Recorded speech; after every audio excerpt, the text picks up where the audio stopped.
ಸವಾಲ್ ವೈವಿಧ್ಯಮಯ ತನಿಖಾ ಸುದ್ದಿಗಳ ಕನ್ನಡ ಪಾಕ್ಷಿಕ ಪತ್ರಿಕೆ ವತಿಯಿಂದ 2024ರ ನಾಳುತೋರಿಗೆ ದಿನದರ್ಶಿಕೆ ಬಿಡುಗಡೆ ಮತ್ತು ಸಾಮಾಜಿಕ ಹೋರಾಟಗಾರರಿಗೆ ಸನ್ಮಾನ ಸಮಾರಂಭವನ್ನು ಮೈಸೂರಿನ ರೋಟರಿ ಸಭಾಂಗಣದಲ್ಲಿ ದಿನಾಂಕ ಜನವರಿ 2024ರ ಶುಕ್ರವಾರ 19ರಂದು ಸಮಾರಂಭದ ದಿವ್ಯ ಸಾನ್ನಿಧ್ಯವನ್ನು ವಹಿಸಬೇಕಾದ ಪೂಜ್ಯ ಶ್ರೀ ತ್ರಿನೇತ್ರ ಮಹಂತ ಶಿವಯೋಗಿ ಮಹಾಸ್ವಾಮಿಗಳ ಅನುಪಸ್ಥಿತಿಯಲ್ಲಿ ಅವರ ಆಶೀರ್ವಾದದೊಂದಿಗೆ ಪ್ರಾಸ್ತಾವಿಕ ನುಡಿಯನ್ನು ಚುಟುಕ ಯುಗಾಚಾರ್ಯ ಡಾಕ್ಟರ್ MGR ಅರಸ್ರವರು ಪ್ರಾಸ್ತಾವಿಕ ನುಡಿಗಳನ್ನು ಆಡಿದರು. ಕಾರ್ಯಕ್ರಮದ ಅಧ್ಯಕ್ಷತೆಯನ್ನು ಶ್ರೀ ಗೋವಿಂದರಾಜುರವರು, ಉದ್ಘಾಟಕರಾಗಿ ಮಾನ್ಯ ಶ್ರೀ ಕೆ ರುದ್ರೇಶ್ರವರು, ನಾಳುತೋರಿಗೆ ಲೋಕಾರ್ಪಣೆಯನ್ನು ಮಾನ್ಯ ಕುಮಾರಿ ನಾಜಿಯಾ ಸುಲ್ತಾನ್ರವರು, ಪುಸ್ತಕ ತಾಂಬೂಲ ವಿತರಣೆಯನ್ನು ಮಾನ್ಯ ಶ್ರೀ CV ಪಾರ್ಥಸಾರಥಿ, ಮುಖ್ಯ ಅತಿಥಿಗಳಾಗಿ ವರುಣ್ ಗೌಡರು, ಸೈಯದ್ ಮೊಹಮ್ಮದ್ ಕಾಮ್ರಾನ್ರವರು, ಚೆನ್ನಹಳ್ಳಿ ನಿಂಗರಾಜರವರು ಭಾಗವಹಿಸಿದ್ದರು. ವಿಶೇಷ ಆಹ್ವಾನಿತರ ಮತ್ತು ಸನ್ಮಾನಿತರಾದ ಸೂರ್ಯನಾರಾಯಣ, ಜಯಪ್ರಕಾಶ್, JP, ಅಶೋಕಪುರಂ ಶ್ರೀನಿವಾಸ್, ಸೋಮೇಗೌಡರು, ಲತಾಗೌಡರವರು, ಶಿವಕುಮಾರರವರು, KN ರಾಜು, ಹರೀಶ್ ರೆಡ್ಡಿ, ಶಶಿಕಲಾ, ಪೈಲ್ವಾನ್ ಸುವರ್ಣಮ್ಮನವರು ವೇದಿಕೆ ಮೇಲೆ ಇದ್ದರು. ಕಾರ್ಯಕ್ರಮದ ರೂವಾರಿಗಳು ಹಾಗೂ ಆಯೋಜಕರಾದ ಶ್ರೀ ಡಾಕ್ಟರ್ ಲಯನ್ ಕಸ್ತೂರಿ ಚಂದ್ರರವರು, ಶಾಂತ ಮಹಾದೇವ ಪ್ರಸಾದ್, ಶ್ರೀಮತಿ VP ಸುಶೀಲಾರವರು, R ವಿನೋದ್ರವರು ಸೇರಿದಂತೆ ಇನ್ನಿತರು ಉಪಸ್ಥಿತರಿದ್ದರು. ಕಾರ್ಯಕ್ರಮದ ಸಂಪೂರ್ಣ ಜವಾಬ್ದಾರಿಯನ್ನು ಮಮತಾ ಚಂದ್ರಶೇಖರ್ ಅವರು ಅಚ್ಚುಕಟ್ಟಾಗಿ ನಿರ್ವಹಿಸಿದರು. ನಮ್ಮ ಹೆಮ್ಮೆಯ ಮೈಸೂರಿನ ನಗರದ ಈ ರೋಟರಿ ಭವನದಲ್ಲಿ ನಾವೆಲ್ಲರೂ ಕೂಡ ಇವತ್ತು ಸೇರಿದ್ದೀವಿ. ಸವಾಲ್ ಪತ್ರಿಕೆ ಮತ್ತು ಸವಾಲ್ TV ಗ್ರೂಪ್ ಒಂದು ಶುಭ ಸಮಾರಂಭವನ್ನು 2024ರ ನಾಳುತೋರಿಗೆ ದಿನದರ್ಶಿಕೆ ಬಿಡುಗಡೆ ಮತ್ತು ಸಾಮಾಜಿಕ ಹೋರಾಟಗಾರರಿಗೆ ಸನ್ಮಾನ ಸಮಾರಂಭವನ್ನು ಏರ್ಪಡಿಸಿದೆ. ಈ ಕಾರ್ಯಕ್ರಮಕ್ಕೆ ಆಗಮಿಸಿರುವಂತಹ ಎಲ್ಲ ಸಹೃದಯ ಬಂಧುಗಳಿಗೆ ಆದರದ ಸ್ವಾಗತ, ಸುಸ್ವಾಗತ. ಪರಮಪೂಜ್ಯ ಶ್ರೀ ತ್ರಿನೇತ್ರ ಮಹಂತ ಮಹಾಸ್ವಾಮಿಗಳ ಒಂದು ಅನುಪಸ್ಥಿತಿಯಲ್ಲಿ ಅವರ ಆಶೀರ್ವಾದದೊಂದಿಗೆ ಈಗ ನಮ್ಮ ಕಾರ್ಯಕ್ರಮವನ್ನು ಆರಂಭ ಮಾಡ್ತೀವಿ. ಈಗ ವೇದಿಕೆಗೆ ಅತಿಥಿಗಳನ್ನು ಕರೆಯುವಂತಹ ಒಂದು ಶುಭ ಸಂದರ್ಭ. ಈಗ ಡಾಕ್ಟರ್ ಶ್ರೀ MGR ಅರಸ್ರವರು ವೇದಿಕೆಗೆ ಬರಬೇಕಾಗಿ ಅವರಲ್ಲಿ, ಹಾಗೆ ಮಾನ್ಯ ಶ್ರೀ J ಗೋವಿಂದರಾಜು ಅವರು ಕೂಡ ವೇದಿಕೆಗೆ ಬರಬೇಕು. ಮಾನ್ಯ ಶ್ರೀ ಗೋವಿಂದರಾಜು ಅವರು ಅಧ್ಯಕ್ಷತೆಯನ್ನು ವಹಿಸಬೇಕಾಗಿ ಅವರಲ್ಲಿ ಕೇಳ್ಕೊಳ್ತಾ ಇದ್ದೇನೆ. ಉದ್ಘಾಟಕರಾಗಿ ಮಾನ್ಯ ಶ್ರೀ K ರುದ್ರೇಶ್ರವರು ವೇದಿಕೆ ಮೇಲೆ ಬರಬೇಕು. ನಾಡುತೋರಿಗೆ ಲೋಕಾರ್ಪಣೆಯ ಹೊಣೆಯನ್ನು ಹೊತ್ತಿರುವಂಥ ಮಾನ್ಯ ಕುಮಾರಿ ನಾಜಿಯಾ ಸುಲ್ತಾನ್ರವರು, ಇವರು ಕೂಡ ವೇದಿಕೆ ಮೇಲೆ ಬರಬೇಕು ಅಂತ ಹೇಳ್ತೀನಿ.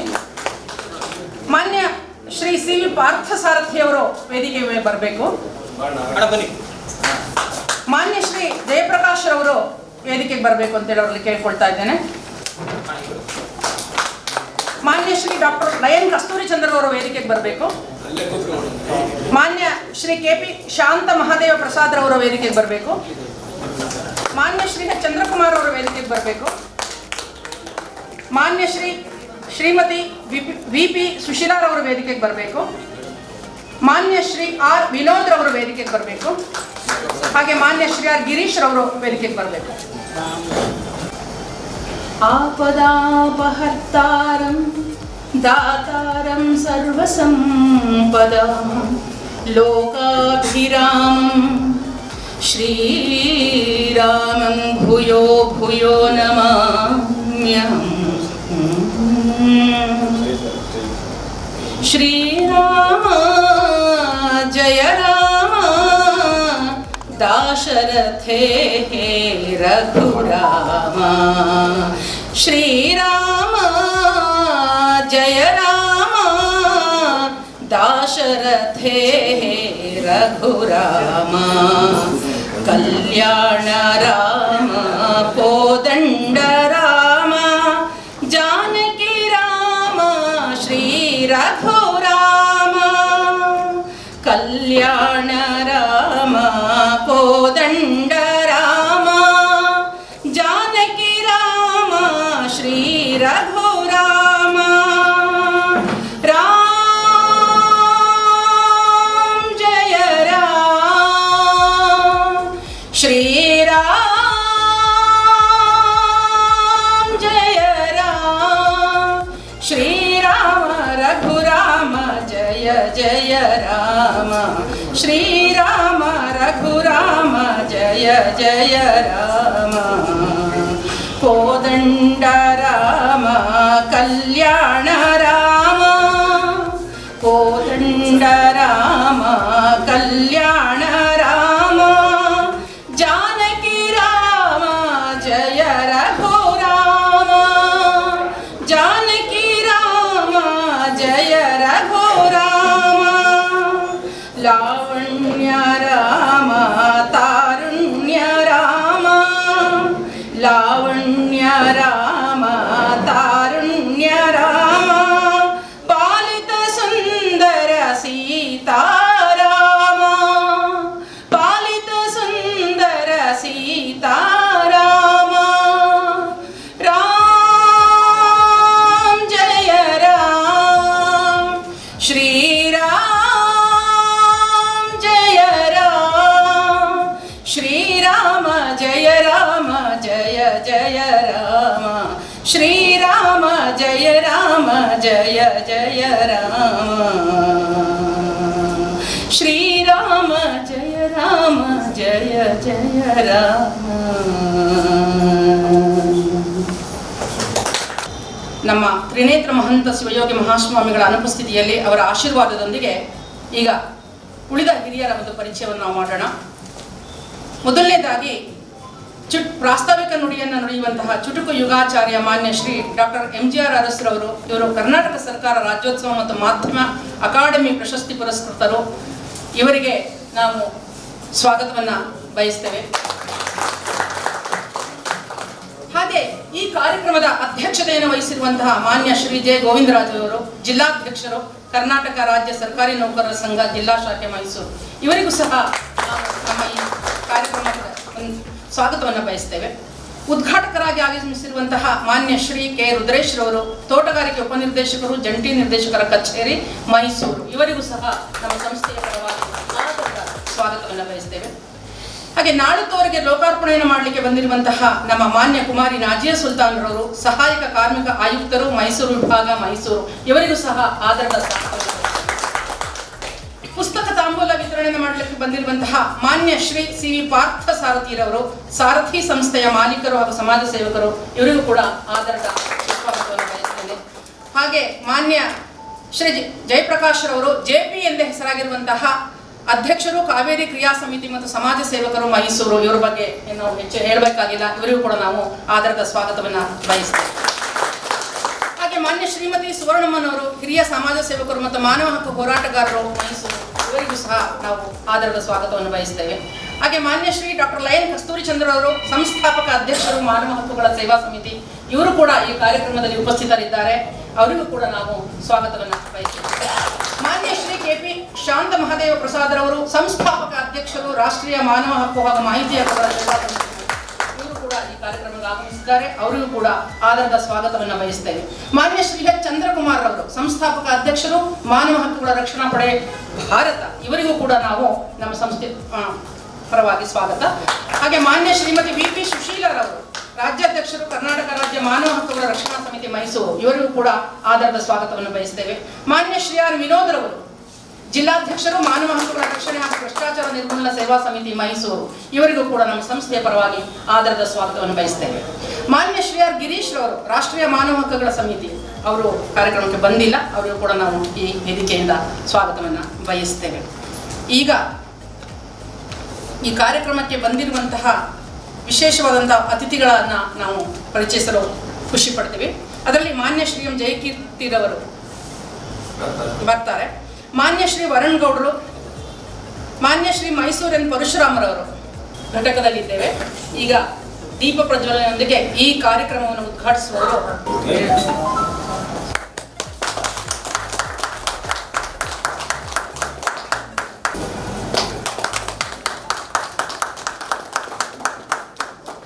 ಮುಂದೆ ಬನ್ನಿ.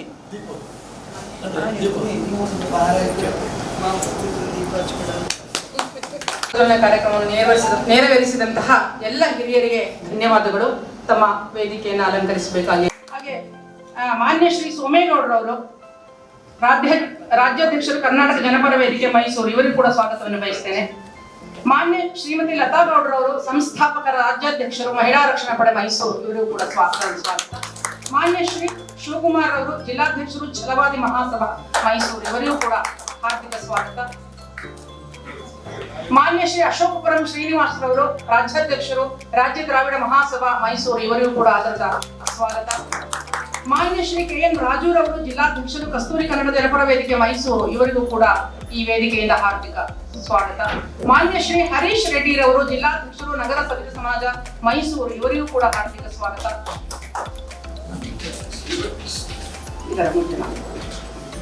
ಶ್ರೀಮತಿ ಶಶಿಕಲಾರವರು ರಾಜ್ಯ ಕಾರ್ಯದರ್ಶಿಗಳು, ನಾಗರಿಕ ಹಕ್ಕು ರಕ್ಷಣಾ ಸಮಿತಿ ಮೈಸೂರು, ಇವರಿಗೂ ಕೂಡ ಹಾರ್ದಿಕ ಸ್ವಾಗತವನ್ನು ಬಯಸ್ತೇನೆ. ಹಾಗೆ ಶ್ರೀನಿವಾಸರವರು ಬಂದಿದ್ದಾರೆ, ಅವರಿಗೂ ಕೂಡ ನಾನು ಆದರದ ಸ್ವಾಗತವನ್ನ ಬಯಸ್ತೇನೆ. ತೆಲುಗು ರೆಡ್ಡಿ ಸಂಘದ ಅಧ್ಯಕ್ಷರು ಶ್ರೀ ಗುರುಪ್ರಸಾದ್ ರವರು, ಅವರಿಗೂ ಕೂಡ ಆದರದ ಸ್ವಾಗತ. ನಗರ ಸವಿತಾ ಸಮಾಜ ಸಂಘಟನಾ ಕಾರ್ಯದರ್ಶಿ ರಾಜು ರೆಡ್ಡಿ, ಅವರಿಗೂ ಕೂಡ ಈ ವೇದಿಕೆಯ ಮೂಲಕ ಹಾರ್ದಿಕ ಸ್ವಾಗತವನ್ನು ಬಯಸ್ತೇನೆ.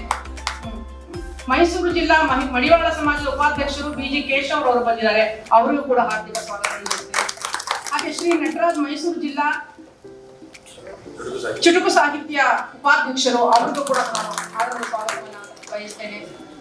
ಹಾಗೆಯೇ ಈ ವೇದಿಕೆಯಲ್ಲಿ ಉಪಸ್ಥಿತರಿರುವಂತಹ ಎಲ್ಲ ಹಿರಿಯರು, ಮಾತೆಯರು, ಎಲ್ಲರಿಗೂ ಸಹೋದರಿಯರು, ಸಹೋದರರು ಎಲ್ಲರಿಗೂ ಕೂಡ ಈ ಸವಾಲು ಪತ್ರಿಕೆಯ 55 ದಿನದರ್ಶಿಕೆ ಬಿಡುಗಡೆ ಹಾಗೂ ಒಂದು ಸನ್ಮಾನ ಸಮಾರಂಭ ಇದೆ. ಈ ಕಾರ್ಯಕ್ರಮಕ್ಕೆ ಆಗಮಿಸಿರುವ ಎಲ್ಲರಿಗೂ ಕೂಡ ಆದರದ ಸ್ವಾಗತ ಮತ್ತು ಸುಸ್ವಾಗತ. ಈಗ ಈ ಕಾರ್ಯಕ್ರಮದಲ್ಲಿ ವೇದಿಕೆಯ ಮೇಲೆ ಹಲವಾರು ಅತಿಥಿಗಳಿದ್ದಾರೆ, ಕೆಲವರು ಇದರಲ್ಲಿ ಮಾತಾಡೋರಿದ್ದಾರೆ. ಹಾಗಾಗಿ ಎಲ್ಲರೂ ಕೂಡ ತಮ್ಮ ಅಮೂಲ್ಯವಾದಂತಹ 2 ನಿಮಿಷವನ್ನ ಕೊಡಬೇಕು ಅಂತೇಳಿ ಅವರಲ್ಲಿ ಕೇಳ್ಕೊಳ್ತೇನೆ. ಈಗ ಮೊದಲಿಗಾಗಿ ಪ್ರಾಸ್ತಾವಿಕ ನುಡಿಯನ್ನು ನುಡಿಯಬೇಕಾಗಿರುವಂತಹ ಚುಟುಕು ಯುಗಾಚಾರ್ಯ ಮಾನ್ಯ ಶ್ರೀ ಡಾಕ್ಟರ್ MGR ಅರಸರವರು ನಮ್ಮೊಂದಿಗೆ 2 ನಿಮಿಷ ಮಾತಾಡ್ಬೇಕು ಅಂತ ಅವರಲ್ಲಿ ಕೇಳ್ಕೊಳ್ತೀನಿ. ಪ್ರತಿಯೊಬ್ಬ ಮಾನವನಾಗಿ ಹುಟ್ಟಿದ ಮೇಲೆ ಒಬ್ಬ ಅಧಿಕಾರಿ ಇರ್ಬೋದು, ನಿವೃತ್ತ ಅಧಿಕಾರಿ ಇರ್ಬೋದು, ಅಧಿಕಾರಕ್ಕೆ ಬರುವ ವ್ಯಕ್ತಿ ಇರಬಹುದು, ಅಥವಾ ರಾಜಕಾರಣಿ ಆಗಿರಬಹುದು, ಆತನಿಗೆ ಚಾಲೆಂಜ್ ಅನ್ನೋದಿದ್ದೇ ಇದ್ದರೆ ಆತ ಏನು ಯಶಸ್ವಿ ಮುಟ್ಟಕ್ಕಾಗಲ್ಲ. ಜೀವನದಲ್ಲಿ ನಾನು ಕ್ಲಾಸ್ 1 ಆಫೀಸರ್ ಆಗಿ, ಮೆಡಿಕಲ್ ಆಫೀಸರ್ ಆಗಿ ಆಯುರ್ವೇದ ಕಾಲೇಜಿನಲ್ಲಿ ಇಡೀ ನನ್ನ ಸರ್ವಿಸ್ 26 ವರ್ಷ 8 ತಿಂಗಳಲ್ಲಿ ಒಂದೇ ಒಂದು 30 ವರ್ಷದ ಚಾಲೆಂಜ್ ಆಗ್ತದೆ. ಚಾಲೆಂಜ್ ಅಂದರೆ ಕನ್ನಡದಲ್ಲಿ ಸವಾಲು.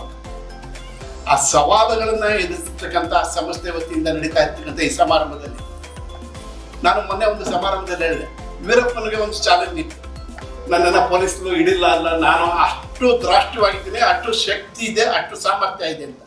ಪೊಲೀಸ್ನವ್ರಿಗೆ ಒಂದು ಸವಾಲಿತ್ತು, ನಾವು ಹಿಡಿತೀವಿ ಅಂತ. ನಮ್ಮ ಜೀವನದಲ್ಲಿ ಸವಾಲಿಲ್ಲದೆ ಇದ್ರೆ ಯಾವ ಕೆಲಸವೂ ಆಗೋದಿಲ್ಲ. ಆ ಸವಾಲು ಹೇಗಿರಬೇಕು ಅಂದರೆ ರಗ್ಗಿಸ್ಕೊಂಡು ಮಲ್ಕೊಳ್ಳೋ ಅಂಥದ್ದಲ್ಲ. JP ಇಲ್ಲಿ ಸೆನೆಟ್ ಮೆಂಬರ್ ಆಗಿದ್ದವರು, ಹೋರಾಟದ ಬದುಕೆ ಅವ್ರಿಗೆ ಉಸಿರು. ಹೀಗೆ ಒಬ್ಬೊಬ್ಬರಿಗೆ ಈ ಚಾಲೆಂಜ್ ಜೀವನದಲ್ಲಿ ಸಾರ್ಥಕತೆ ಗಳಿಸ್ಬೇಕಾದ್ರೆ, ಜೀವನದ ಉದ್ದೇಶ ನಾವು ಮುಟ್ಟಬೇಕಾದ್ರೆ ನಮ್ಮಲ್ಲಿ ಸವಾಲಿರಬೇಕು. ಆ ಸವಾಲನ್ನೇ ಒಂದು ಯಾವ ರೀತಿ ಚಾಲೆಂಜ್ ಅನ್ನೋದನ್ನೇ ತಗೊಂಡಿರ್ತಕ್ಕಂಥ ಒಂದು ಪೇಪರ್, ಒಂದು ಸಮಾಜದಲ್ಲಿ ತಿದ್ದುಪಡಿಗೆ, ಸಮಾಜದ ಹೋರಾಟದ ಬಗ್ಗೆ ಯಶಸ್ವಿಯಾಗಿ ನೆರವೇರಿಸ್ಕೊಂಡು ಬಂದಿದ್ದಾರೆ. ಈ ಸಂಸ್ಥೆಯಲ್ಲಿ ಎಲ್ಲರೂ ಹೇಳ್ತಾ ಹೋದ್ರೆ ಆಗಾಗಲೇ ಒಬ್ಬೊಬ್ಬರಿಗೆ 5 ನಿಮಿಷ ಅಂದರೂ ಅದು 1 ಗಂಟೆ ಆಗುತ್ತೆ. ಅದರಿಂದ ನನ್ನ ಈ ಚುಟುಕು ಪ್ರಾಸ್ತಾವಿಕ ಭಾಷಣ ಅಂದರೆ ಇನ್ನೊಮ್ಮೆ ಕೇಳ್ಕೊತೀನಿ, ನಿಮ್ಮಲ್ಲಿ ನಮ್ಮ ಆಯುಷ್ ಇಲಾಖೆಯ ಉಪನಿರ್ದೇಶಕರು ವೇದವತಿಯವರು ಇದು ಬಂದಿದ್ದಾರೆ, ಅತ್ಯಂತ ವಿದ್ಯಾರ್ಥಿ ದಶೆಯಿಂದ ಪರಿಚಿತರು. ಅವ್ರಿಗೂ ಅಷ್ಟೇ ಪ್ರತಿಯೊಬ್ಬರು ಇವತ್ತಿಂದ ಒಂದು ನಾವು ಮನಸ್ಸಲ್ಲಿ ಒಂದು ಸಂಕಲ್ಪ ಮಾಡೋಣ. ಯಾವುದು ನಮ್ಮ ಮನಸ್ಸಲ್ಲಿ ಮೂಡ್ತಾ ಇತ್ತೋ ಆ ಮೂಡೋದನ್ನ ಧೈರ್ಯವಾಗಿ ಎದುರುಗಡೆ ತಂಬರ್ತಕ್ಕಂಥ ಒಂದು ಸವಾಲಾಗಿ ಅಂಗೀಕರಿಸಿ, ಯಾವುದೇ ಆಗಿರಲಿ ನಾವು ಸಾಧನೆ ಮಾಡಬೇಕು ಅಂದರೆ ಸವಾಲನ್ನ ನಾವು ಕಂಕಣಧಾರಿಗಳಾಗಬೇಕು. ಇಷ್ಟು ಜನ ಅಧಿಕಾರಿಗಳ ಮುಂದೆ, ಇಷ್ಟು ಜನ ತಮ್ಮಂಥ ಸಹೃದಯರು ಎಲ್ಲರಿಗೂ ವಂದಿಸಿ ನನ್ನ 2 ಮಾತುಗಳಿಗೆ. ಈಗ ನಮ್ಮನ್ನ ಉದ್ದೇಶಿಸಿ ಮಾತಾಡುವಂಥವರು ಮಾನ್ಯ ಶ್ರೀ ಕೆ ರುದ್ರೇಶ್ ಅವರು. ಇವರು ನಮ್ಮ ಕಾರ್ಯಕ್ರಮವನ್ನು ಉದ್ಘಾಟಿಸಿದಂಥವ್ರು. ವೇದಿಕೆ ಮೇಲೆ ಆಸೀನ ಎಲ್ಲ ಗಣ್ಯರಿಗೆ ನಮಿಸುತ್ತಾ, ಖಂಡಿತ ಇವತ್ತು ಸರ್ ಹೇಳ್ತಾ ಇದ್ರು, ಎಲ್ಲ ವರ್ಗದ ಜನರನ್ನು ಸೇರಿಸಿ ಅಂದರೆ ಡಿಫೆನ್ಸ್ ಫೀಲ್ಡ್ ಹೋರಾಟಗಾರರು, ಸಮಾಜ ಸೇವಕರು, ಅಧಿಕಾರಿಗಳು, ನಮಗೆಲ್ಲ ಏನು ಸ್ವಲ್ಪ ಪೇಪರ್ನವರು ಅಂದರೆ ಸ್ವಲ್ಪ ಭಯನೇ, ನಿಮಗೆಲ್ಲ ಗೊತ್ತಿರುತ್ತೆ. ಯಾಕೆಂದರೆ ಇಲಾಖೆಗಳಲ್ಲಿ ಕೆಲಸ ಮಾಡಬೇಕಾದಾಗ ನಾವೆಲ್ಲ ಕೆಲಸಕ್ಕೆ ಸೇರ್ತೇವೆ ಅಂದರೆ ಪಬ್ಲಿಕ್ ಅಂದರೆ ಜನರ ಜೊತೆನೇ ಎಕ್ಸಿಕ್ಯೂಟಿವ್ ವರ್ಕರ್ ಸೇರಿ ಜನರ ಜೊತೆನೇ ಬೆರೆತು ಎಲ್ಲ ರೀತಿಯ ವರ್ಗದ ಜನರನ್ನು ನೋಡಿ ಪ್ರೆಷರ್ ಅಂತ ಹೇಳ್ತೀವಿ ನಾವು. 1 2 3 4 5 ಲೆವೆಲಲ್ಲಿ ಪ್ರೆಷರ್ಗಳು ಬಂತು. ಆ ನಿಟ್ಟಿನಲ್ಲಿ ನನಗೂ ಸ್ವಲ್ಪ ಭಯ ಕಡಿಮೆ ಇದೆ. ನಾನು ನಿರಾಳವಾಗಿ ಮಾತಾಡ್ತೀನಿ. ನಾನು ಬಂದವ್ರಿಗೆಲ್ಲ ಹೇಳ್ತಾ ಇರ್ತೀನಿ, ಇವನ್ ಚಿನ್ನ ಬೆಟ್ ಮಾಡಬೇಕಾದ್ರೆ ತಾಮ್ರ ಮಿಕ್ಸ್ ಮಾಡ್ತಾರೆ 5%, 8%, 10%. ಹಂಗಿದ್ದಾಗ ಎಲ್ಲ ವರ್ಕಲ್ಲೂ ನೀವು 100% ಪರ್ಫೆಕ್ಟ್ನೆಸ್ ನೋಡೋದಕ್ಕೆ ಆಗೋದಿಲ್ಲ. ಹೀಗಾಗಿ ಎಲ್ಲದರಲ್ಲೂ ತಪ್ಪು ಹಿಡಿಯೋದಕ್ಕಾಗೋದಿಲ್ಲ, ಎಲ್ಲದರಲ್ಲೂ ಒಳ್ಳೇದು ನೋಡೋದಕ್ಕಾಗೋದಿಲ್ಲ. ಹಾಗಾಗಿ ನಮಗೆ ಕೊಟ್ಟಿರುವಂಥ ಕೆಲಸವನ್ನು ನಮ್ಮ ಮನಸ್ಸಾಕ್ಷಿಗೆ ಒಪ್ಪುವಂಥ ಕೆಲಸ ಮಾಡಿದ್ರೆ ಖಂಡಿತ ಅಚ್ಚಾ ಲೋಗಕ್ಕೂ ಹಮೇಶ ಅಚ್ಚಾ ಹೋತಾ ಹೈ ಅಂತ ನನಗೆ ಎಲ್ಲೋ ಒಂದು ಕಡೆ ಹಿರಿಯರ ಆಶೀರ್ವಾದ ಇರುತ್ತೆ, ಎಲ್ಲ ಸ್ನೇಹಿತರ ಸಪೋರ್ಟ್ ಇರುತ್ತೆ. ಹಂಗಾಗಿ ನಮ್ಮ ಒಂದು ಕಾರ್ಯವೈಖರಿಯಲ್ಲಿ ಸಕ್ಸಸ್ಸನ್ನು ಕಾಣ್ಬೋದು. ಬಟ್ ಹೋರಾಟಗಾರರು ನಿಜ ಬೇಕಾಗುತ್ತೆ. ಯಾಕೆಂದರೆ ಕೇಳೋದೇ ಇಲ್ಲ ಅಂದಾಗ ಲಂಗು ಲಗಾಮ್ ಇಲ್ದಂಗೆ ಆಗುತ್ತೆ. ಈ ಅಟ್ಲೀಸ್ಟ್ ಒಂದು ನ್ಯಾಯ ನಡೀತಾ ಇದೆಯಾ, ಅನ್ಯಾಯ ಆಗ್ತಾ ಇದೆಯಾ, ಅಥವಾ ಒಳ್ಳೆ ಕಾರ್ಯ ಆಗ್ತಾ ಇದೆಯಾ, ಈ ನಿಟ್ಟಿನಲ್ಲಿ ಸಮಾಜದಲ್ಲಿ ಕೇಳುವ ವ್ಯಕ್ತಿಗಳು ಚಿಂತಕರು ಜಾಸ್ತಿ ಆದಷ್ಟು ಒಂದು ಸಮಾಜ ಒಂದು ಪರಿಸ್ಥಿತಿ ಅಂದರೆ ಒಂದು ನೇರ ನಿಟ್ಟಿಯಲ್ಲಿ ಹೋಗುತ್ತೆ. ಅದರಿಂದ ಎಲ್ಲ ಕೆಲಸ ಮಾಡದೆ ಈಗಿರೋ ಪಬ್ಲಿಕ್ಗೆ ಒಳ್ಳೆಯದಾಗಲಿ ಅಥವಾ ಸಮಾಜದ ಜನತೆ ಒಳ್ಳೆಯದಾಗಲಿ. ಈಗ ಈ ಕಾರ್ಯಕ್ರಮದ ಒಂದು ಮುಖ್ಯ ಭೂಮಿಕೆಗೆ ನಾವೀಗ ಬಂದು ನಿಂತಿದ್ದೀವಿ. ಅದು ನಾಳತೋರಿಗೆ ಅಥವಾ ದಿನದರ್ಶಿಕೆಯ ಲೋಕಾರ್ಪಣೆ. ಈ ಲೋಕಾರ್ಪಣೆಯ ಕಾರ್ಯಕ್ರಮವನ್ನು ಮಾನ್ಯ ಕುಮಾರಿ ನಾಜಿಯಾ ಸುಲ್ತಾನ್ರವರು ಸಹಾಯಕ ಕಾರ್ಮಿಕ ಆಯುಕ್ತರವರು ನೆರವೇರಿಸಿಕೊಡ್ಬೇಕಾಗಿ ಕೇಳ್ಕೊಳ್ತೇನೆ. ಅದನ್ನು ನೆರವೇರಿಸಿ 2 ನುಡಿಗಳನ್ನು ಆಡಬೇಕು ಅಂತೇಳಿ ಅವರಲ್ಲಿ ಕೇಳ್ಕೊಳ್ತೀನಿ.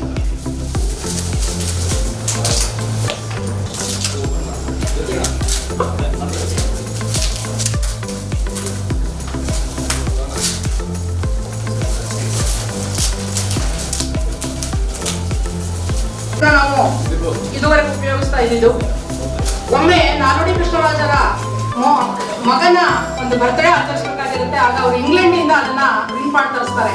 ಆಗ ಡಾಕ್ಟರ್ ವಿಶ್ವೇಶ್ವರಯ್ಯ ಅವರು ಹೇಳ್ತಾರೆ, ನಾವೇ ಯಾಕೆ ಅಷ್ಟೊಂದು ದುಬಾರಿ ಬೆಲೆ ತರಿಸ್ಕೊಳ್ಳೋ ಬದಲು ನಾವೇ ಯಾಕೆ ಒಂದು ಇಲ್ಲಿ ಮುದ್ರಣಾಲಯವನ್ನು ಸ್ಥಾಪನೆ ಮಾಡ್ಬೋದು ಅಂತ ಹೇಳಿ ಅವರು ಒಂದು ಮುದ್ರಣಾಲಯವನ್ನು ಸ್ಥಾಪನೆ ಮಾಡ್ತಾರೆ.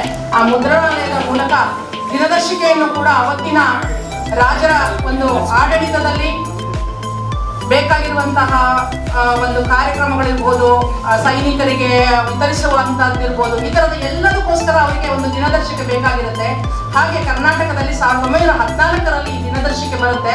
ಅದಾದ ನಂತರ 1921ರಲ್ಲಿ ಅದು ತುಂಬಾ ಆವಿಷ್ಕಾರ ಆಗುತ್ತೆ. ಹೀಗಾಗಿ ಈ ನಮ್ಮ ಕರ್ನಾಟಕದಲ್ಲಿ ಈ ದಿನದರ್ಶಿಕೆ ಬರ್ಲಿಕ್ಕೆ ಕಾರಣ ಆದಂಥವರು ನಾಲ್ವಡಿ ಕೃಷ್ಣರಾಜ ಒಡೆಯರು ಮತ್ತು ಡಾಕ್ಟರ್ ವಿಶ್ವೇಶ್ವರಯ್ಯನವರು.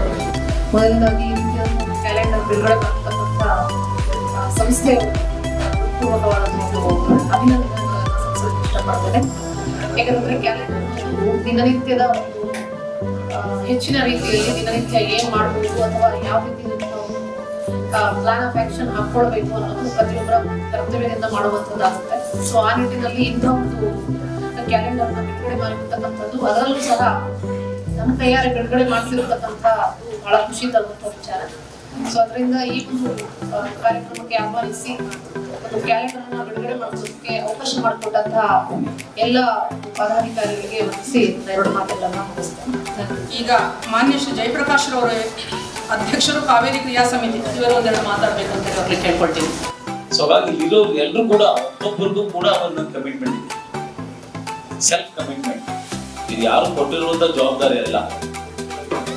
ಅಧಿಕಾರಿಗಳು ಹೊರತುಪಡಿಸಿದ್ರೆ ಉಳಿದವರು ಯಾರು ನಾವೆಲ್ಲ ಭಾಗವಹಿಸಿದ್ದೀವಿ, ಎಲ್ರಿಗೂ ಕೂಡ ಸೆಲ್ಫ್ ಒಂದು ಕಮಿಟ್ಮೆಂಟ್ ಇದೆ. ಸಮಾಜದಲ್ಲಿ ಒಂದು ಜವಾಬ್ದಾರಿ, ಅದು ಸರ್ಕಾರ ಕೊಟ್ಟಿದ್ಯೋ ಜನ ಕೊಟ್ಟಿದ್ದಾರೋ ಬೇರೆ ವಿಚಾರ.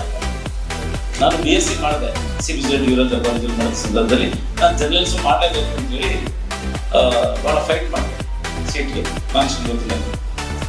ಅಲ್ಲಿ ನಾನು ಜರ್ನಲಿಸಮ್ ಬ್ರ್ಯಾಂಕಿಂಗ್ಸ್ಗೆ 3 ಸೀಟ್ಸ್ ರಿಸರ್ವ್ ಇದೆ. 300 ಜನ ಪರೀಕ್ಷೆ ಬರ್ತೀವಿ, ಅದರಲ್ಲಿ ದೊಡ್ಡವರೆಲ್ಲರೂ ಬರ್ತೀವಿ. ಸೊ 3 ಜನ ಸೆಲೆಕ್ಷನ್, 3 ಸೀಟ್ಗೆ ನನಗೊಂದು ಸಿಕ್ತು. ನಾನು ಜರ್ನಲಿಸಮ್ ಮಾಡಿದೆ.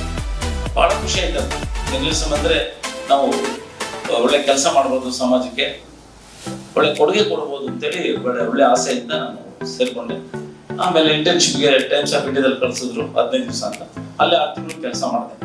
ಸೊ ಹಾಗಾಗಿ ಎಸ್ ಎ ಜರ್ನಲಿಸ್ಟ್ ನಾವು ಯಾವ ರೀತಿ ಕೆಲಸ ಮಾಡ್ಬೋದು ಅಂತಂದ್ರೆ ದೊಡ್ಡ ಜವಾಬ್ದಾರಿ. ಟಿವಿ ಏನಿದೆ ಇವಾಗ, ಸವಾಲ್ ಚಾನಲ್ ಒಳ್ಳೆ ಕೆಲಸ ಮಾಡಲಿ, ಜನರ ಕಷ್ಟ ಸುಖ ದುಃಖನ ಆಲಿಸಿ. ಯಾಕೆಂದ್ರೆ ಇವತ್ತು ಲಂಚ ಎಲ್ಲ ಕಡೆ ತಾಂಡ ಆಡ್ತಾ ಇದೆ. ಅವ್ರು ಹೇಳ್ಬಿಟ್ರು ರುದ್ರೇಶ್ ಅವರು 100% ನಮ್ಮ ಕೈಲಿ ಆಗಲ್ಲ ಅಂತ. ಚಿನ್ನ ಅವರು ಕೂಡ ತಾಮ್ರ ಅಂತ ಆಗೋದಿಲ್ಲ ಅಂತಂದ್ರೆ ಆ ಪರಿಸ್ಥಿತಿಗೆ ಆ ಲೆವೆಲ್ ಕೊಡೋಗಿದೆ ಇಲ್ಲ. ಸಮಥಿಂಗ್ ಅಂತ ಹೇಳ್ತಾರೆ. ಸಮಥಿಂಗ್ ಅಂದ್ರೆ ಏನು? ಸಂಬಳ, ಅದು ಒಂದು ರೀತಿ ಸಂಬಳನೇ ಕೊಡುವಂಥದ್ದು. ಹಾಗಾಗಿ ನಾವು ಏನು ಯಾರು ಸಮಾಜನ ತಿದ್ದವ್ರು ಯಾರು ಅನ್ನೋದು ಪ್ರಶ್ನೆ ಬಂದಿದೆ ಇವತ್ತು. ಮೇಲಿಂದ ಕೆಳಗವ್ರಿಗೆ ಎಲ್ಲರೂ ಇದಾಗಿದ್ದಾರೆ. ಯಾರು ತಿದ್ದಬೇಕು, ಯಾರು ತಿದ್ದವ್ರು ಯಾರು, ಹಿರಿಯರು ಹಿರಿಯರು ಮಾತು ಯಾರು ಕೇಳ್ತಾ ಇದ್ದಾರೆ. ಹಿಂದೆ ಒಂದು ಸರ್ಕಾರ ಇದ್ದಂಥ ಸಂದರ್ಭದಲ್ಲಿ ಏನ್ ಮಾಡ್ತಾ ಇದ್ರು, ತಿಂಗಳಿಗೊಂದು ಸಭೆ ಕರೀತಾ ಇದ್ರು, ರಿಟೈರ್ಡ್ ಆಫೀಸರ್ಸ್ನೆಲ್ಲ ಕರೀತಾ ಇದ್ರು. ಈ ಒಂದು ಕಾರ್ಯಕ್ರಮದಲ್ಲಿ ಇಂಥ ಸಮಸ್ಯೆ ಹೇಗೆ ಬಗೆಹರಿಸಬೇಕು ಅಂತ ಕೇಳ್ಕೊಳ್ತಾ ಇದ್ರು. ಇವತ್ತು ಯಾರು ಆ ಕೆಲಸ ಮಾಡ್ತಾ ಇಲ್ಲ. ನಾನೇ ಮೇಧಾವಿ, ನಾನೇ ದೊಡ್ಡವನು, ಅಧಿಕಾರ ಕೊಟ್ಬಿಟ್ಟಿದ್ದಾರೆ, ನಾನು ಇಷ್ಟ ಆಗ್ತಿದ್ದೀನಿ, ನಾನ್ ದೊಡ್ಡವ್ರು, ನಾನ್ ಬಿಟ್ರೆ ಯಾವನು ಇಲ್ಲ, ಸೊ ನಾನ್ ಮಾಡಿದ್ದೆ ಸರಿ. ಈಗ ಕೊನೆಯದಾಗಿ ನಾವು ಕೊನೆಯ ಹಂತಕ್ಕೆ ಬರ್ತಾ ಇದ್ದೀವಿ, ಕಾರ್ಯಕ್ರಮದ ಕೊನೆಯ ಹಂತಕ್ಕೆ. ಈಗ ಅಧ್ಯಕ್ಷತೆಯನ್ನು ವಹಿಸಿರುವಂತಹ ಮಾನ್ಯ ಶ್ರೀ ಜೆ ಗೋವಿಂದರಾಜರವರು, ಜಿಲ್ಲಾಧ್ಯಕ್ಷರು, ಕರ್ನಾಟಕ ರಾಜ್ಯ ಸರ್ಕಾರಿ ನೌಕರರ ಸಂಘ, ಇವರು ಅಧ್ಯಕ್ಷ ಭಾಷಣವನ್ನು ಮಾಡಬೇಕಾಗಿ ಅವರಲ್ಲಿ ಕೇಳ್ಕೊಳ್ತಾ ಇದ್ದೇನೆ. ಶ್ರೀಯುತ ಪ್ರದೀಪ್ ರವರ ಸಾರಥ್ಯದಲ್ಲಿ ಸವಾಲ್ ಪತ್ರಿಕೆಯ ಮುನ್ನಡೆಸ್ತಾ ಇರ್ತಕ್ಕಂಥ ಈ ಒಂದು ವಿಶೇಷ ಕಾರ್ಯಕ್ರಮ ಕೂಡ ಆಗಿದೆ. ಈ ಒಂದು ಕಾರ್ಯಕ್ರಮದ ಅಧ್ಯಕ್ಷತೆನ ಕೊಟ್ಟಾಗ ಹೇಳಿದೆ, ಸರ್ ತುಂಬ ಹಿರಿಯರೆಲ್ಲ ಇದ್ದಾರೆ, ಅವರಿಗೆ ಬಿಟ್ಟು ನನಗೆ ಅಧ್ಯಕ್ಷತೆ ಕೊಟ್ಟಿದ್ದಾರಲ್ಲ ಅಂತ ಹೇಳಿ. ಅದು ಕೂಡ ಚಿಕ್ಕವರಾಗಿದ್ರು ಕೂಡ ಅಧ್ಯಕ್ಷತೆ ಕೊಟ್ಟಿಗೆ ತುಂಬ ಅಭಿನಂದನೆ ಸಲ್ಲಿಸ್ತಾ ಅವರಿಗೆ. ಅವ್ರು ಒಂದೇ ಒಂದು ವಿಷಯ ಹೇಳಕ್ಕೆ ಇಷ್ಟಪಡ್ತಾನೆ. ಒಂದು ಏನು ಮಾನವ ಆಯೋಗದಿಂದ ಏನು ಕಾರ್ಯಕ್ರಮ ನಡೀಬೇಕು ಅದನ್ನ ಎಲ್ಲ ಶಾಲಾ ಕಾಲೇಜು ಮಟ್ಟದಲ್ಲಿ, ಸರ್ಕಾರಿ ಕಚೇರಿ ಮಟ್ಟದಲ್ಲಿ ತಮಗೆ ಅವಕಾಶ ಆದಾಗ ಅವರ ಕಾರ್ಯಕ್ರಮ ಮಾಡಿದ್ರೆ ಅದ್ರ ಬಗ್ಗೆ ತಿಳುವಳಿಕೆ ಬರುತ್ತೆ ಅಂತ ನಾವು ಭಾವಿಸಿದ್ದೇವೆ. ಯಾಕೆ ಅಂದ್ರೆ ಏನೆಲ್ಲ ಭ್ರಷ್ಟಾಚಾರ ನಿರ್ಮೂಲನೆ ಮಾಡ್ತಕ್ಕಂಥ ಹಲವಾರು ಜಿಲ್ಲಾಧ್ಯಕ್ಷರೆಲ್ಲ ಇದ್ದಾರೆ. ಇಲ್ಲ ಎಲ್ಲಿವರೆಗೆ ಮನುಷ್ಯರು ಇರ್ತಾರೆ ಅದು ಭ್ರಷ್ಟಾಚಾರ ತೆಗೆಯಕ್ಕೆ ಆಗೋದಿಲ್ಲ ಅಂತ ನನ್ನ ಭಾವನೆ. ಎಲ್ಲಿವರೆಗೆ ರಾಜಕೀಯದಲ್ಲಿ ಒತ್ತಡದಲ್ಲಿ ಇರ್ತೇವೆ, ರಾಜಕೀಯದಲ್ಲಿ ಏನೆಲ್ಲ ನಾವು ಅವ್ಯವಹಾರಗಳನ್ನ ಮಾಡ್ತಾ ಇದ್ದೇವೆ, ಅಲ್ಲಿವರೆಗೂ ಭ್ರಷ್ಟಾಚಾರ ನಿರ್ಮೂಲನೆ ಮಾಡೋದಕ್ಕೆ ಈ ಒಂದು ಜನ್ಮದಲ್ಲಿ ಸಾಧ್ಯತೆ ಕಡಿಮೆ ಅಂತ ನಾವು ಭಾವಿಸ್ತೇವೆ. ಅದನ್ನ ಸರಿಪಡಿಸ್ಬೇಕು ಅಂದ್ರೆ ಸ್ವಲ್ಪ ಜನಕ್ಕೆ ಮಾಹಿತಿನ ಹಂಚ್ಕೊಳ್ಬೇಕು. ಇದನ್ನ ಸರಿಪಡಿಸ್ಬೇಕು ಅಂದ್ರೆ ಇವರು ಅವೇರ್ನೆಸ್ ಕಾರ್ಯಕ್ರಮಗಳನ್ನ ಮಾಡ್ಬೇಕಾಗತ್ತೆ ಅಂತ ನಮ್ಮ ಭಾವನೆ ಇದೆ. ನಮ್ಮ ಸರ್ಕಾರಿ ನೌಕರ ಸಂಘದ ತಮಗೇನೆಲ್ಲ ಸಹಾಯ ಬೇಕು ನಾವು ಜೊತೆ ಇರ್ತೇವೆ. ತಾವು ಸರ್ಕಾರಿ ಕಚೇರಿಗಳಲ್ಲಿ ಹಾಗೂ ಶಾಲಾ ಕಾಲೇಜುಗಳಲ್ಲಿ ಇದನ್ನ ಸ್ವಲ್ಪ ತಾವು ಮಾಹಿತಿನ ಹಂಚ್ಕೊಂಡ್ರೆ ಅನುಕೂಲ ಆಗುತ್ತೆ, ಅದ್ರ ಬಗ್ಗೆ ತಿಳುವಳಿಕೆ ಬರುತ್ತೆ ಅಂತ ನಾನು ಭಾವಿಸಿ ಹೇಳಿದ್ದೇನೆ. ತಪ್ಪಾಗಿ ಅರ್ಥೈಸ್ಬಿಡಿ ಅಂತ ಮತ್ತೊಮ್ಮೆ ಹೇಳ್ತೇನೆ. ಸನ್ಮಾನ ಕಾರ್ಯಕ್ರಮ ಆರಂಭ ಆಗುತ್ತೆ. ಮೊದಲನೇದಾಗಿ ಕಾರ್ಯ ಬಾಹುಳ್ಯದಿಂದ ಬೇಗ ತೆರಳಬೇಕಾಗಿರುವಂತಹ ಶ್ರೀಮತಿ ಡಾಕ್ಟರ್ ವೇದಾವತಿಯವರು ಆಯುಷ್ ವಿಭಾಗ, ಇವರಿಗೆ ಮೊದಲನೇ ಸನ್ಮಾನ ಇದೆ. ಅದಾದ ನಂತರ ಜಯಪ್ರಕಾಶ್ JP ಅವರಿಗೆ ಸನ್ಮಾನ. ಅಯೋಗ್ಯ ಪುರುಷೋ ನಾಸ್ತಿ ಯೋಜಕಸ್ತತ್ರ ದುರ್ಲಭ ಅಂತೇಳಿ, ಅಂದ್ರೆ ಮಂತ್ರಕ್ಕೆ ಬಾರದ ಅಕ್ಷರಗಳಿಲ್ಲ, ಔಷಧಿಗೆ ಬಾರದ ಗಿಡಮೂಲಿಕೆಗಳಿಲ್ಲ, ಹಾಗೆ ಕೆಲಸಕ್ಕೆ ಬಾರದ ಮನುಷ್ಯರಿಲ್ಲ ಅಂತ. ಆದ್ರೆ ಯಾವಾಗ ಅಂತ ಹೇಳಿದ್ರೆ ಯೋಜಿಸುವವನು ಇದ್ದಾಗ ಯಾವ ಮನುಷ್ಯನೂ ಕೂಡ ಕೆಲಸಕ್ಕೆ ಬಾರದು. ಅದಕ್ಕೆ ಯೋಜಕಸ್ತತ್ರ ದುರ್ಲಭ ಅಂತ ಹೇಳಿದ್ದಾರೆ. ಹಾಗೆ ಪ್ರತಿಯೊಬ್ಬರ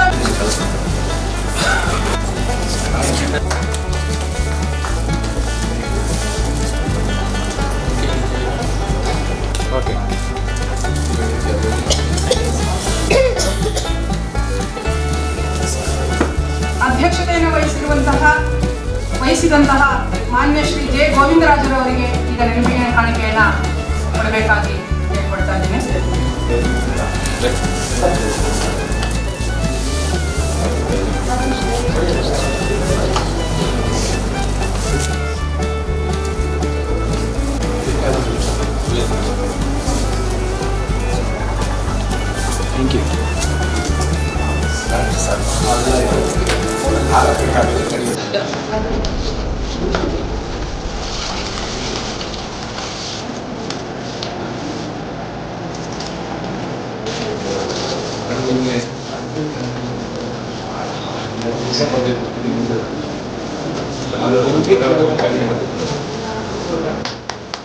ಧನ್ಯವಾದಗಳು.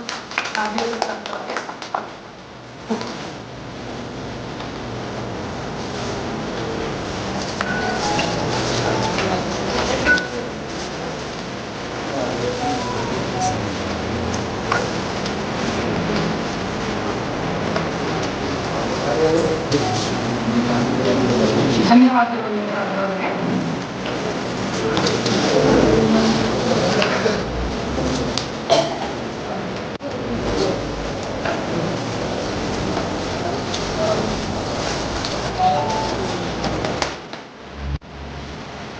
ಧನ್ಯವಾದಗಳು.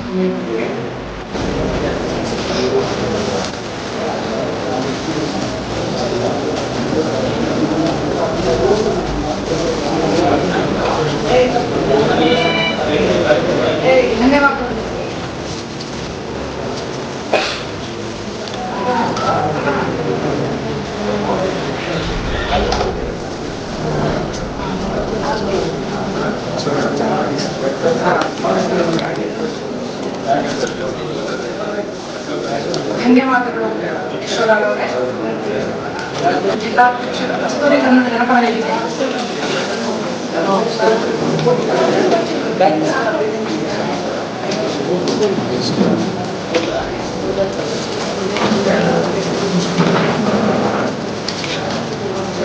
ಧನ್ಯವಾದಗಳು ಹರೀಶ್ ಅವರಿಗೆ.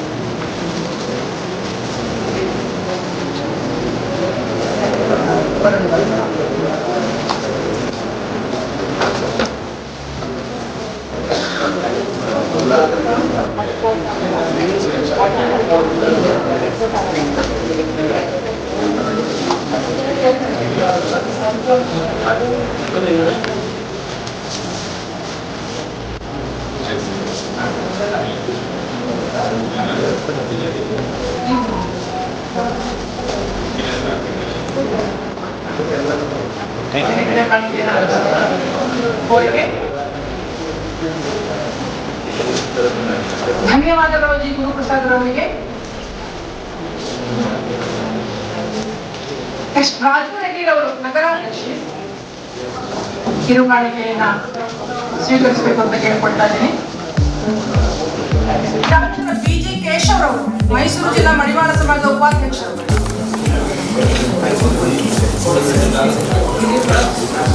ಧನ್ಯವಾದಗಳು BG ಕೇಶವ್ ಅವರಿಗೆ. ಈಗ ಡಾಕ್ಟರ್ ಲಯನ್ ಕಸ್ತೂರಿ ಚಂದ್ರ ಅವರು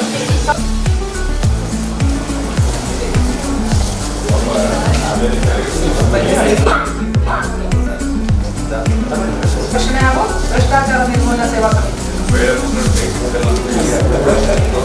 ಧನ್ಯವಾದಗಳು ವಿನೋದ್ ಅವರಿಗೆ. ಈಗ ಮೋಹನ್ ರಿಟೈರ್ಡ್ ಸಬ್ ಇನ್ಸ್ಪೆಕ್ಟರ್ ಬರಬೇಕು. ವೇದಿಕೆ ಮ್ಯಾನೇಜರ್ ರಂಗಸ್ವಾಮಿ ಅವರು. ಮೋಹನ್ ರಿಟೈರ್ಡ್ ಸಬ್ ಇನ್ಸ್ಪೆಕ್ಟರ್ ಕಿರುಕಾಣಿಕೆಯನ್ನು ಸ್ವೀಕರಿಸಬೇಕಾಗಿ ಅವರಿಗೆ ಕೇಳಿಕೊಳ್ತಾ ಇದ್ದೀವಿ. ಧನ್ಯವಾದಗಳು ಮೋಹನ್ ರವರಿಗೆ. ಹ್ಯೂಮನ್ ರೈಟ್ಸ್ ಪುಟ್ಟರಾಜ್ ಅವರ ನಂತರ ಪುಟ್ಟರಾಜ್ ಅವರಿಗೆ ಈಗ ಕಿರುಕಾಣಿಕೆಯನ್ನು ಸ್ವೀಕರಿಸಬೇಕಾಗಿ ಕೇಳಿಕೊಳ್ತಾರೆ. ಧನ್ಯವಾದಗಳು. ಮಮತಾ ಚಂದ್ರಶೇಖರ್ ಅವರಿಗೆ ಇಷ್ಟೊಂದು ಕಾರ್ಯಕ್ರಮನ ತುಂಬ ಚೆನ್ನಾಗಿ ನಡೆಸಿಕೊಟ್ಟಂತ ಮಮತಾ ಚಂದ್ರಶೇಖರ್ ಅವರಿಗೆ ಒಂದು ನೆನಪಿನ ಕಾಣಿಕೆ. ಶ್ರೀನಿವಾಸ್ ಬೆಂಗಳೂರಿಂದ ಬಂದಿರುವಂಥ ನನ್ನ ಸೋದರ ಮಾವ ದಯವಿಟ್ಟು ಸ್ಟೇಜ್ ಮೇಲೆ ಬರಬೇಕಂತ ಕೇಳ್ಕೊಳ್ತೀನಿ. ಪ್ಲೀಸ್ ಶ್ರೀನಿವಾಸ್.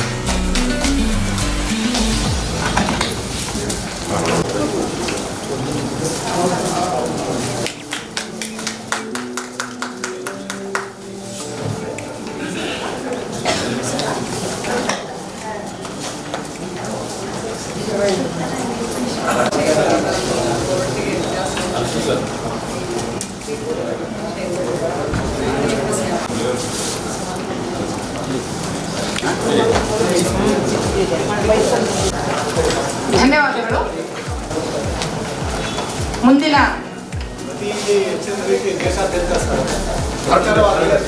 ಈ ಸಂದರ್ಭದಲ್ಲಿ ಅವರಿಗೆ ಶುಭಾಶಯ ನಮ್ಮ ಎಲ್ಲರ ಪರವಾಗಿ ಶುಭಾಶಯ.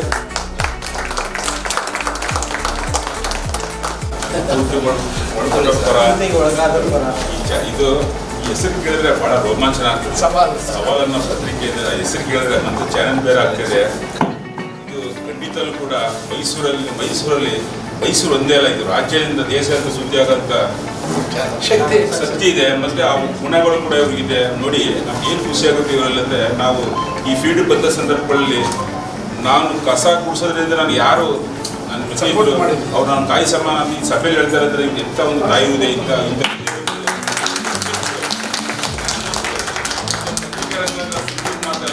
ಪತ್ರಿಕೆ ರಂಗದಲ್ಲಿ ಯಾರೇ ಕೆಲಸ ಮಾಡಿದ್ರು ಕೂಡ ಕತ್ತಿ ನಡೆದಂಗೆ ದಯವಿಟ್ಟು ನಿಮಗೆ ನಿಮ್ಮ ಕುಟುಂಬದೊಳಗೆ ಎಲ್ಲ ಥರದ್ದು ಕೂಡ ಸರ್ಕಾರಗಳು ನಿಮ್ಮಂಥ ಮಹಾಜ್ಞಾನಿಗಳು ಹೃದಯವಂತರು ಯಾರು ಪತ್ರಿಕಾ ಮಾಧ್ಯಮ ಇದ್ದೀರಿ, ನಿಮ್ಮೆಲ್ಲರೂ ಕೂಡ ಸರ್ಕಾರ ಗೌರವಿಸಿ ಗುರುಸಿ ನಿಮಗೆ ಪ್ರತಿಯೊಂದು ಸವಲತ್ತುಗಳು ಕೂಡ ಸರ್ಕಾರ ಸಿಕ್ಕಂಥ ಕೆಲಸಗಳು ನಾವೆಲ್ಲರೂ ಕೂಡ ನಾವು ಏನಿವತ್ತು ಎಲ್ಲ ಸಂಘ ಸಂಸ್ಥೆಗಳು ಕೂಡ ಸಮಾಜ ಸೂಚಕರು ಎಲ್ಲ ಬಂದಿದ್ದೀವಿ.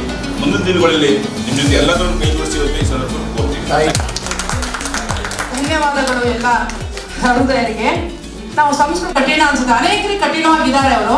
ಆದ್ರೆ ಯಾರು ಅವ್ರನ್ನ ಅರ್ಥ ಮಾಡ್ಕೊಂಡಿರ್ತಾರೋ, ಯಾರು ಅವ್ರ ಹತ್ರ ಹೋಗ್ತಾರೋ ಸಹೃದಯರು ಅಂತ ಹೇಳಲಿಕ್ಕೆ ನಾನು ತುಂಬಾ ಇಷ್ಟಪಡ್ತೀನಿ. ಇದು ಹೊಗಳೋದು ಅಂತಲ್ಲ, ನಾನು ನೋಡಿದಂತ ವ್ಯಕ್ತಿತ್ವ ಪ್ರದೀಪ್ ರವ್ರದ್ದು.